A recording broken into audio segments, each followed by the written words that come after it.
using your monitor as an exposure or color reference, nowadays you can upload a LUT to many cameras for this purpose. So when you shoot with HDR or log gamma, and since the log gamma are quite desaturated in color and low contrast, it's not so accurate if you take your exposure and color tinting based on the log gamma display.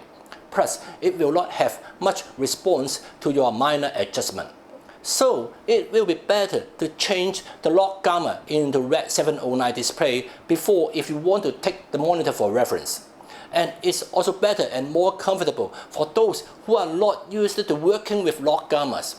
And this LUT, lookup table, is just a kind of metadata just for display or reference, and it won't take any effect on your actual footages. And for this LUT, you may change it according to your need or feel, and no need to be limited to the default LUT setting. For example, for me, I don't really like the default LUT from Panasonic, so I make another LUT. The process is not complicated. After coloring, many software can output a CUP file or a special file for Lumix camera, and that's your own LUT. Moreover, you are not limited to just only one LUT. You may have a daylight LUT, a sunset, and a LUT for the night scene.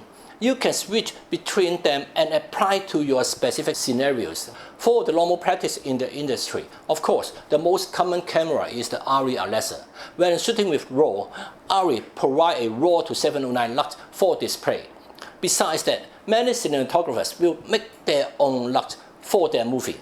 For example, if the cinematographer wants to have a color that's different from the original LUT, he may then create his own LUT. So the director and every crew can have that feeling of the final pictures on the set. And again, as said before, it won't affect the actual raw footages, but it can be a very good reference for post-production. I will suggest that you may use this workflow, since watching a tuned 709 gamma display is quite useful in setting up your lighting.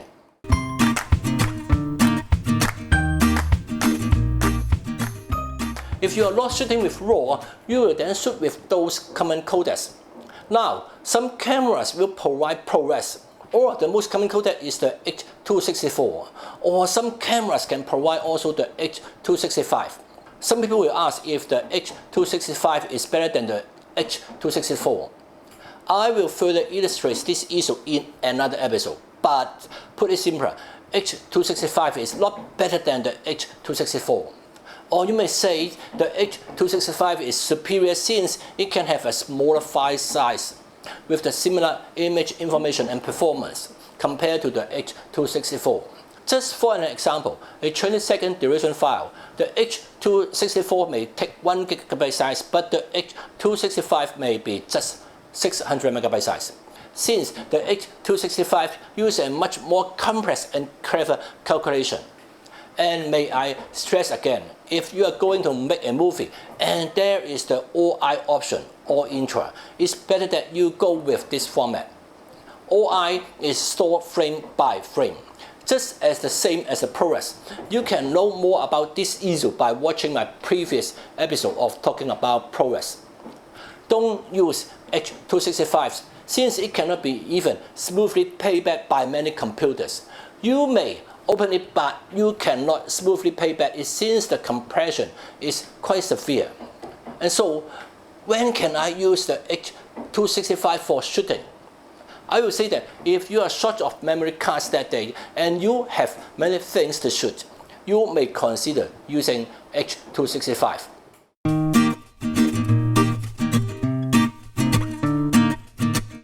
Many people have a misunderstanding of the frame rate. I will further explain it. The most important is, if you are going to make a movie and tend to screen it in a cinema. And by the way, the format of cinema released is DCP. The frame rate is still 24 frames per second. 25 frames per second for PAL TV and 30 frames per second for NTSC. These systems still exist. One of my friends has made a DCP by using his 25 frames per second movies. Something is wrong with the audio finally. And actually, there are solutions for rectifying the sound, but it takes many efforts. So take it seriously and don't think that the computer nowadays can solve everything. No. There's indeed 25 frames per second or 30 frames per second DCP, but the cinemas won't change their system for accommodate your specialists. And please be remembered that once the frame rate is fixed, it can't be changed. You can put the 24 frames per second into 25 frames per second project. It will automatically generate one more frame to fit the new rate. Same principle, you can put 24 frames per second into 30 frames per second project, and 6 more frames will be automatically generated. In reverse speaking, how if you put a 25 frame per second footage into a 24 frame per second project? One frame will be automatically deleted. So you must suit the exact frame rate for your project.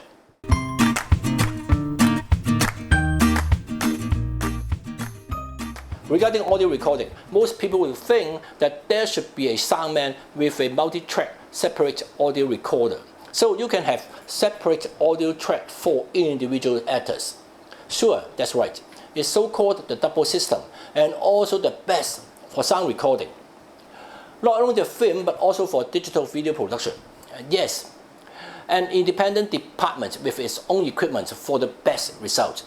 However, I want to point out that is it okay to use the direct audio in from your camera to perform the sound recording? Of course, okay, and why not? Such practice is good for a small scale team, especially when it only involves just 2 to 3 actors. You may directly put your microphone into your camera, and not a must to have a double system for sound recording. And can we use the wireless microphone? For reference, in Europe or Hollywood, they used to use separate boom mics for different actors. So you can see that at least 2 boom mics are using in most scenarios.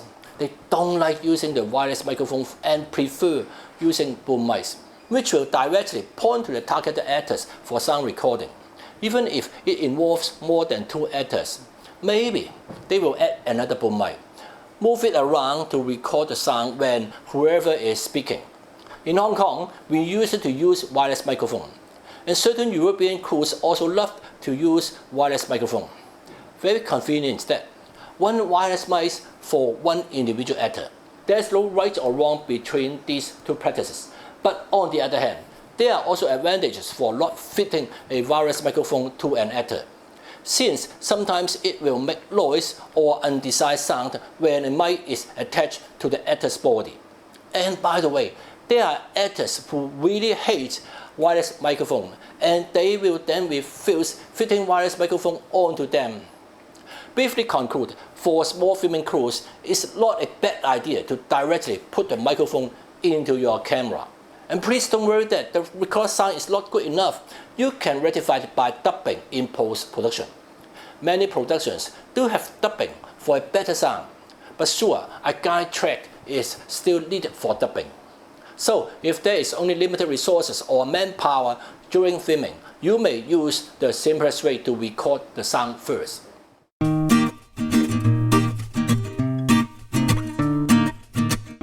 Here we come to another issue. If your camera can provide recording with 2 cards simultaneously, should we use it? So we really need a backup every time. Since we have 2 cards for the same content, there should be no more panic about losing data.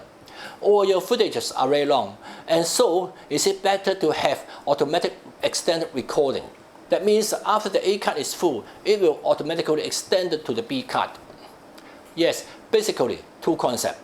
And for me, I rarely record the same contents with 2 cards. Firstly, those cards for filming are always quite expensive, and you will know that if the cards malfunction during shooting, or if the camera is running out of battery, both cards will also stop recording. So I think that there isn't any big help of 2 cards recording. Or is it good with 2 cards for automatically extended recording? I also rarely do this. I prefer swapping to another card once knowing that the existing card will shortly run out. And again, there's no right or wrong. Just choose whatever suits you. Make the decision based on your shooting habit. For example, I love long takes with at least 6 to 7 minutes long, so you may choose automatic extended recording.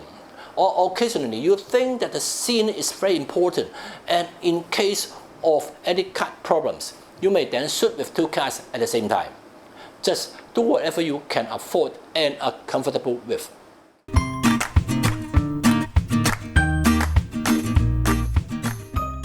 Then, when should you do the backup? And don't try to back up your cut after a day's shooting. And for regular movie making, there will be an on-location DIT. He will respond to back up all your files. And for me, I will change cuts once a cut is full and then immediately back it up. And of course, you should have a spot check the footage after backup. Or normally shooting in the morning, but I will still back up the cut during lunch. And please be remembered that take a look to those footages if possible to see if it's okay or not. Or you will say that you are really short of manpower. And I will suggest that it's better for you to take a laptop with you. Back up everything once you have time. Every single cut after filming should have a backup at once, and it's better to have 2 backups actually. The above workflow is also applied in mainstream film production. Maybe a difference in the scale. Yes, that's all, and I will talk about the post-production workflow next time.